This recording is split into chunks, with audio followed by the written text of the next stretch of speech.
You know what? What did Planned Parenthood do? The family, health clinic didn't say a word. They said, say your 31-year-old boyfriend's 17 and get somebody who will forge their last name on to okay this abortion that we're going to set up for you next week. So O'Keefe did all that. Hannah wrote a column about O'Keefe, and she's like, I need some lunatic, that's just as wacky as I am to help me pull off this thing. So she Facebooks O'Keefe. How many of you guys are glad for Facebook? Absolutely, man. I've made a lot of jobs off Facebook. This one included. So she gets a hold of O'Keefe. She explains what she has planned. O'Keefe goes and meets with her, and you know what? Within a 2-month time period, not a 5-year, not a 12-month, not a 13-month or a 14.5-month time period, but a 2-month time period, they planned this whole thing to infiltrate ACORN, to turn the tactics used by Saul Alinsky to establish ACORN, turn them back on Alinsky and his Alinskyites who utilized them to pillage our communities and to pilfer millions of dollars from our federal government, to aid and abet criminal activity. They took his tools and tactics and put them right up their tailpipe with the ACORN sting.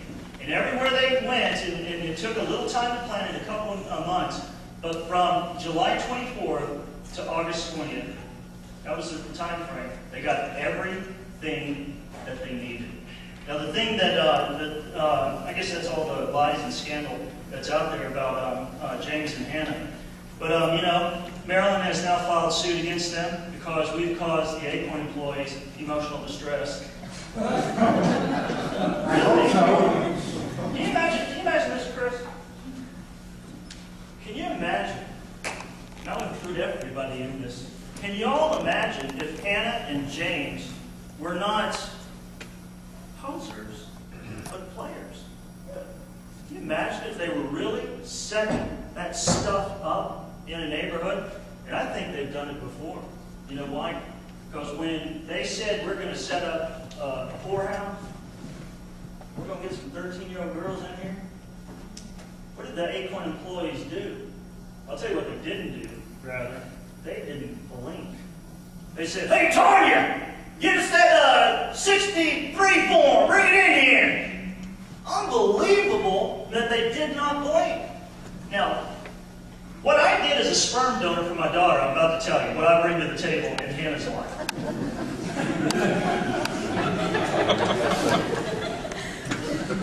Aside from grace and poise, ravishing good looks,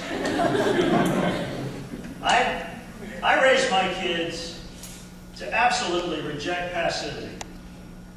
Instead of sitting on, your crinkled and large glutes, blathering about how bad things are in culture, I raised my daughter, get off your backside and do something about it if you don't like it. Period. To accept responsibility. Again, don't point to they, them, and the other guy why things aren't getting done. Do something about it. And I can guarantee that if it was a conservative organization, some Republican neocon rhino smack that was doing the same thing that ACORN was doing it, you know who would be in the big middle of that, exposing it? Hannah and O'Keefe. And I'm telling you right here, right now, they've got something in the pipe that does not lean to the left. It leans to the right. And you and I have got to get to a place where when we smell corruption, when we see giants of nefarious garbage junk in our culture, that we take the stuff on.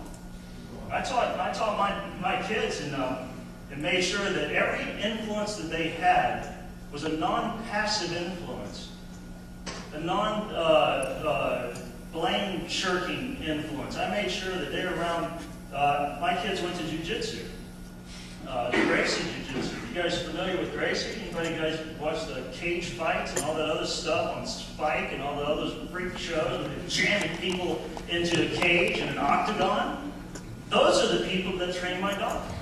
And again, I made sure my kids, listen girls, if you're a girl nowadays, you need to know how to fight. All right? And then you need to know how to shoot a gun. Okay? If You know why? Because daddies who mean well are not omnipresent. I know I think I'm God a lot, especially when I'm at my house drinking a Corona and I have the remote control and nobody can touch it. But I can't be everywhere at one time, so I made sure my kids took jiu-jitsu, and not just any jiu-jitsu, but the Gracie jiu-jitsu. They could tie both you guys, the whole front row, into a knot. I'm like a pretzel man, you know, to where you can't get out, and you're tapping out. Let me go, evil woman. All right, let me get in the message and get the heck out of here, and I'll go smoke a cigar with donuts and stuff. All right. You and I, if we're going to do anything in life worth mentioning, anything that you're going to not be ashamed of at the judgment seat, which that's what I want. I don't want to be ashamed when I go toe to toe with Yahweh. Then we've got to toughen up a tad. We're going to face giants in this culture. We're going to face really bad and wicked stuff.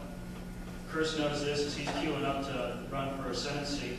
You guys, you got your finger on the pulse. Just turn on TV, whether it's MTV, Fox, go to any movie. You're thinking, you know, things were bad when I was young, but they're getting whacked now.